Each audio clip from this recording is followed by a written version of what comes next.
Hi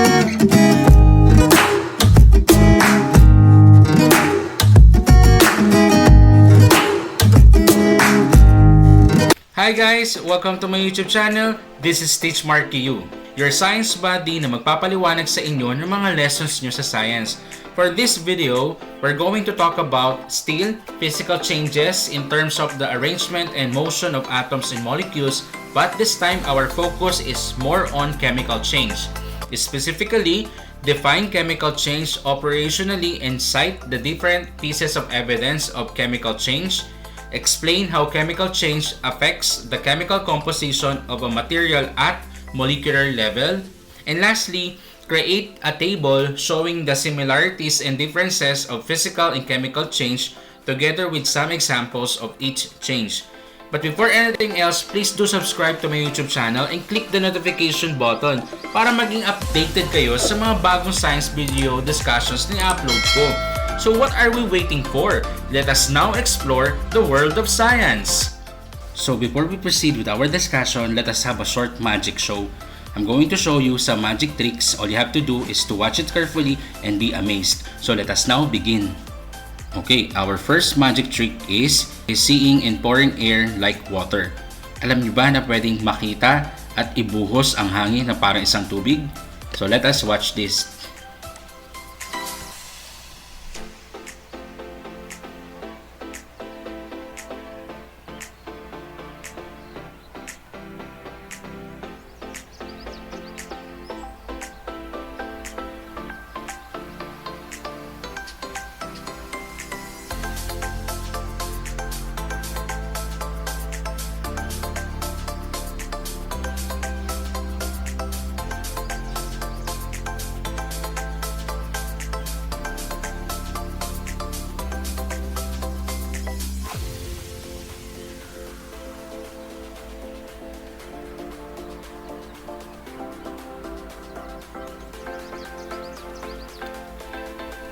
Be amazed.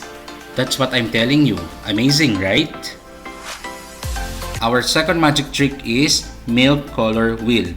Alam niyo ba na possible na makagawa ng color wheel sa ibabaw ng milk? Is it possible? Let us watch this.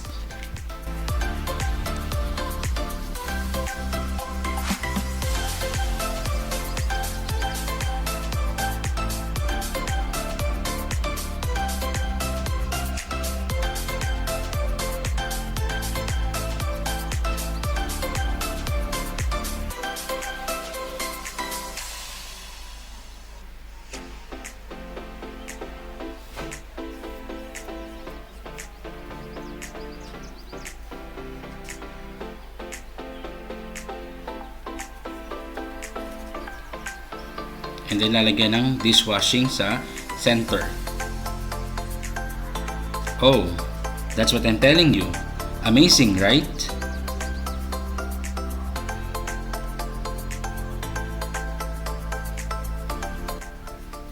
Our third magic trick is the blue water. Is it possible kaya na maibalik sa dating color yung water kahit na nahaluan na siya ng ibang kulay sa pamamagitan ng pag-shake ng container nito? Amazing, right? So let us watch this.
Alright, so that is what I'm telling you.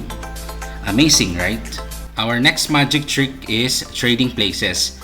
Alam nyo ba na pwedeng pagpalitin ng lugar ang mantika in water na nakalagay sa isang container? Yung mantika na nasa ilalim, aakyat siya sa itaas. Yung water na nasa ibabaw, pupunta siya sa ilalim. Na hindi sila hinahalo. Amazing, right? So let us now watch this video.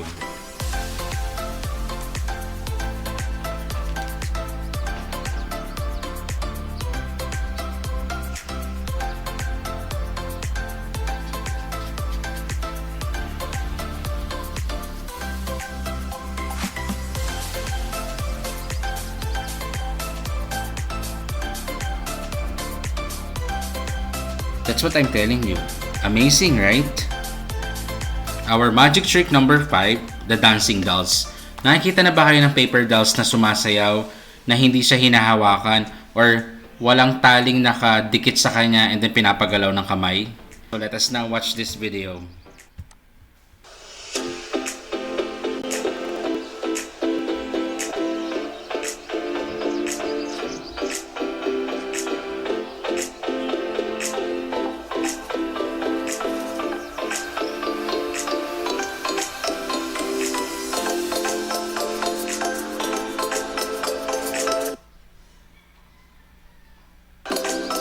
That's what I'm telling you.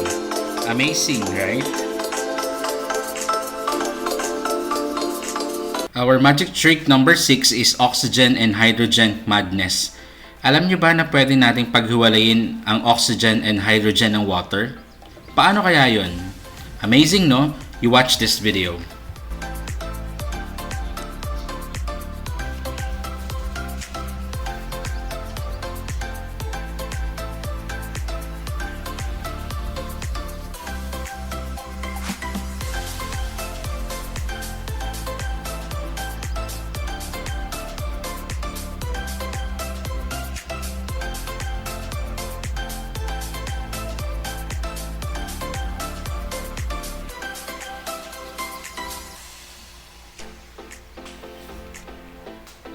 Alright, that's what I'm telling you. Amazing, right? After being amazed by those magic tricks, the question is, which among those magic tricks undergoes chemical change? The first one is the seeing in pouring air like water, the milk color wheel, the blue water, the trading places, the dancing dolls, and the oxygen and hydrogen madness. I'll give you 10 seconds to think about it.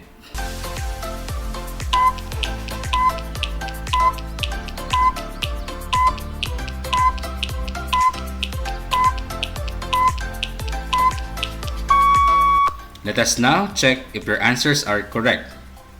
Seeing and pouring air like water, that's correct. That one undergoes chemical change. Milk color, no, it did not undergo chemical change. The blue water, that's checked. It undergoes chemical change. Trading places, no. The dancing doll, no.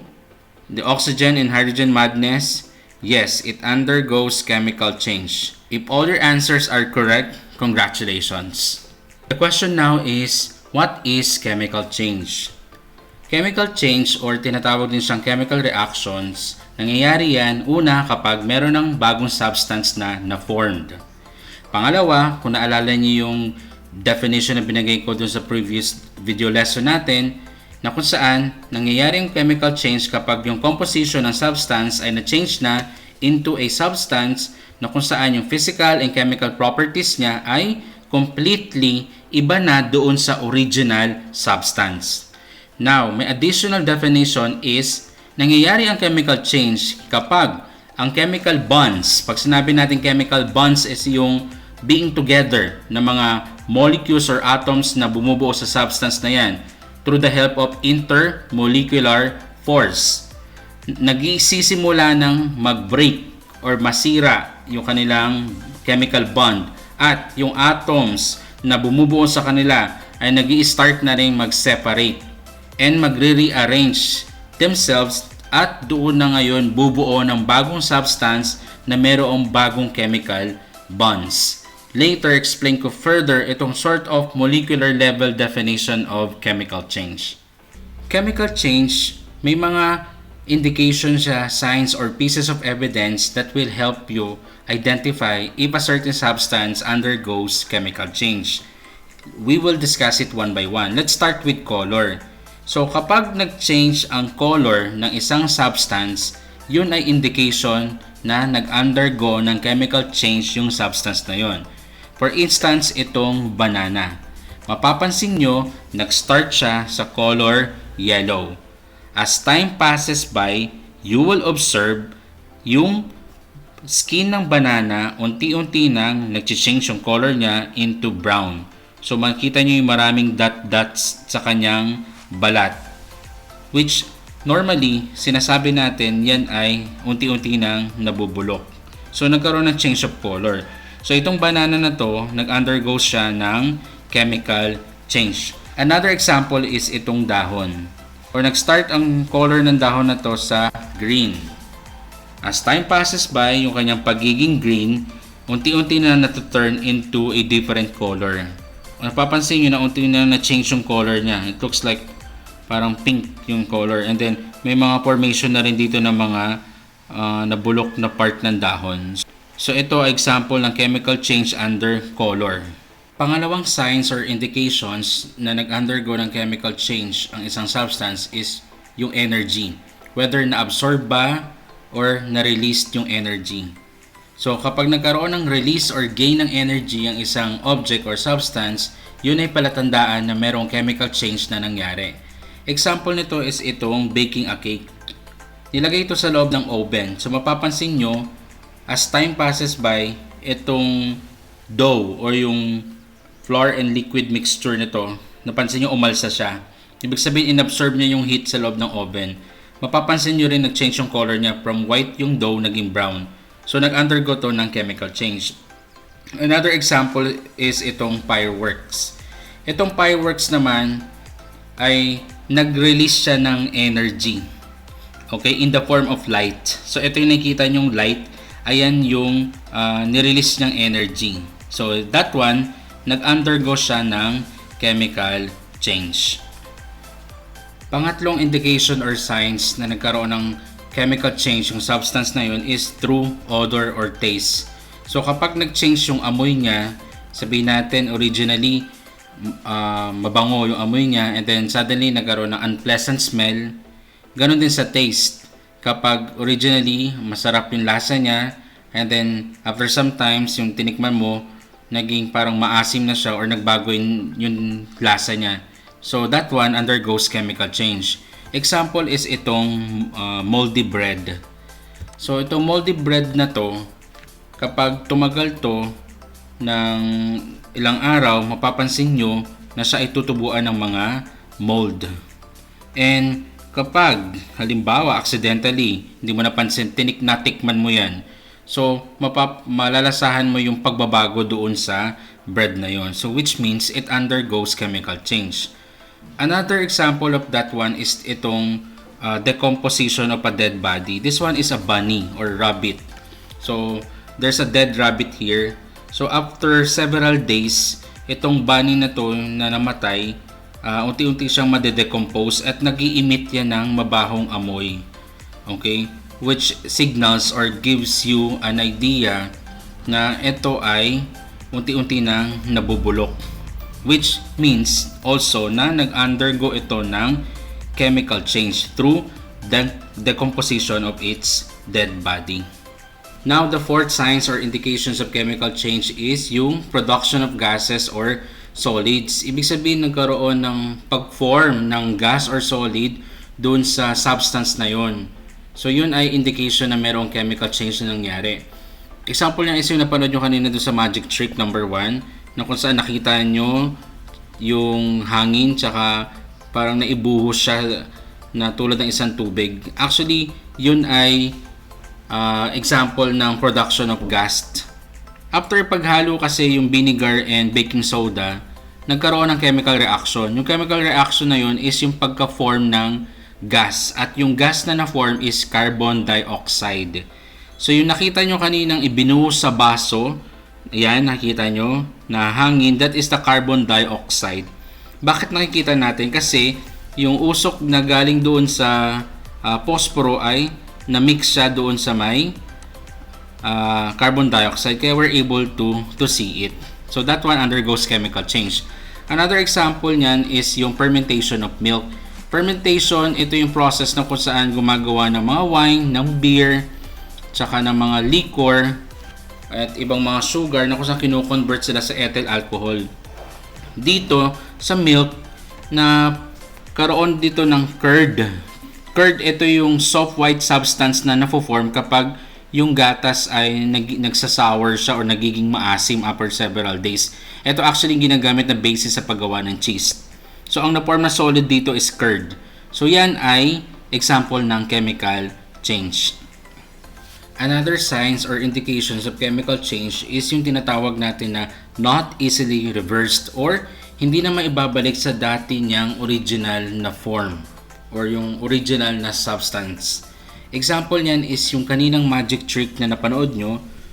Ang tawag natin doon is electrolysis, na kung saan pinaghihiwalay dito yung oxygen and hydrogen sa pamamagitan ng pagpapadaan sa isang electric current through a liquid. So ito yon, yung electric current na kita nyo dyan ay nanggaling dito sa may battery. So mapapansin nyo na bumubula itong side na to. Dito yung hydrogen sa side. Ibig sabihin yan, naghihiwalay na or nagsiseparate itong hydrogen. Ayan, nakikita nyo yung bubbles na yan. And then this one, yung oxygen doon sa part na to, ito. So yan. This one example of chemical change na kung saan mahirap nang i-reverse or ibalik sa original form yung oxygen and hydrogen na napaghiwalay. Yung isa sa mga magic tricks na napanood nyo kanina, yung blue water, that one is also an example of substance that undergoes chemical change. Yung tatlong substances dito are yung glucose, itong powder na yan. Tapos yung liquid na nilagay is sodium hydroxide. And then yung color blue is the methylene blue. So basically, ang nangyari lang dito is nagkaroon ng pag-change ng color from blue to colorless after siyang i-shake. Tapos bumalik ulit siya sa colorless. So meron lang new substance na form dito. Ang tawag natin sa new substance na yun ay gluconic acid. So ayun ay isa sa mga indications na nag-undergo ng chemical change ng isang substance. At ito din ay isang indication na kung saan yung nangyaring pag-change ng substance na yun into a new substance ay hindi na siya ma-reverse or maibabalik sa dati niyang original na form. So itong the blue water is an example of substance that undergoes chemical change. Again, let us take a look at the different signs, indications, or pieces of evidence of chemical change. The first one is color. Any change in color indicates chemical change. Second one, energy, absorbed or released. Release or gain of energy by an object indicates chemical change. Odor or taste. Any change in odor or taste indicates chemical change. The fourth one is production of gases or solids. Formation of gas or solid indicates chemical change. And last one is not easily reversed, meaning to say cannot be go back into the original substance. This time, let us take a look at the chemical composition of the material when it undergoes chemical change at molecular level. So our first material of analysis here is yung rusting of a steel plate. Alam natin na kapag ang iron or steel plate ay na-expose sa isang moist or oxygen or madidevelop yung tinatawag natin na rust or kalawang. Okay? So tingnan natin yung chemical composition nito. So yung iron, meron siyang 4 atoms of iron. So Fe is the iron.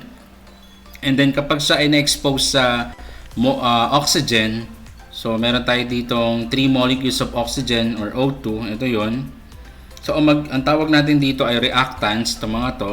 Okay? So reactants, ibig sabihin ito yung original substances.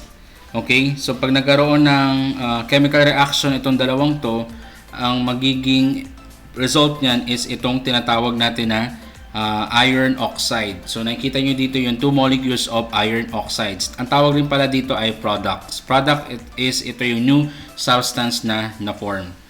So as you can see, from these original substances, itong iron and oxygen, nagkaroon na ng break yung kanilang chemical bond. Okay, tapos nag-start na nag-separate yung kanilang atoms. At na-arrange sila at nagkaroon na ngayon ng bagong chemical bond at na-form na yung new substance. So, ito yung nakikita nyo. As you can see, dito sa new substance, ito na yung bagong chemical composition. This one simply shows us that there is a chemical change that happens here which creates a new substance. Okay, another example of chemical change at molecular level is yung tinatawag natin na electrolysis of water. Ang mga elements na present sa water ay ito yung hydrogen and oxygen. And chemical symbol ng water is H2O. Ibig sabihin 2 atoms of hydrogen and 1 atom of oxygen. Yung nag-undergo siya ng electrolysis ay nagkaroon ng separation itong si hydrogen at si oxygen. So mapapansin nyo dito sa ating product side, si hydrogen ito na at si oxygen ay ito na siya. Okay? So napansin nyo na break na yung chemical bond dito sa H2O at na pagdating sa product na separate na at na rearrange na sila at nag-form na ng new product. Ito na ngayon si hydrogen and si oxygen. So dito nakikita nyo yung pagbabago ng chemical composition ng isang substance kapag siya ay nag-undergo ng chemical change at molecular level. This time I have a challenge for you. I will call it Genius Challenge. All you have to do is to label each picture whether that picture shows physical change or chemical change. Habang pinapakita ko yung picture, isipin nyo na yung sagot nyo. Picture number 1, crumpling a sheet of an aluminum foil. Picture number 2, rotting a banana. Picture number 3, casting a silver in a mold. Picture number 4, lighting a matchstick. Picture number 5, mixing of acid and base. Picture number 6, photosynthesis. Picture number 7, chopping a wood. Picture number 8, breaking a bottle. Picture number 9, heating sugar form caramel. Picture number 10, melting of ice. I'll give you 10 seconds to think about your answer.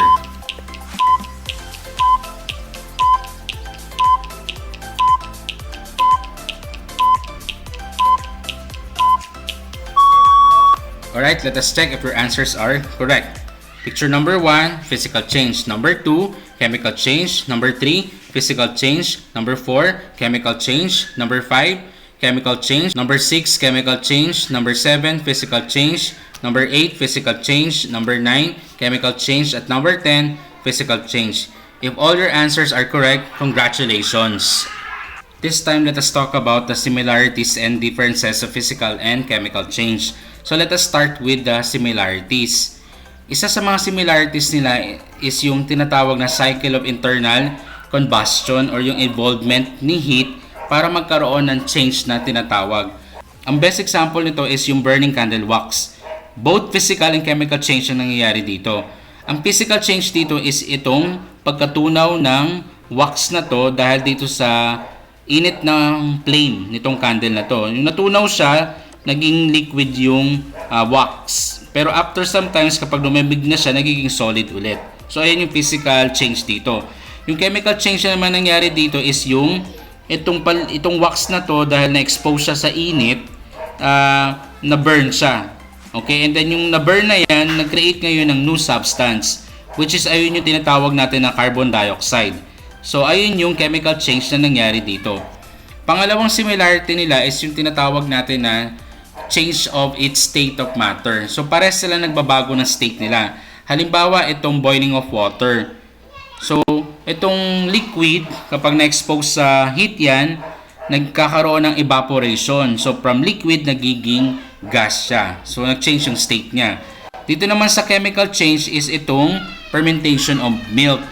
So yung milk, after several days, nagiging sour siya at na-form ngayon yung curd na tinatawag.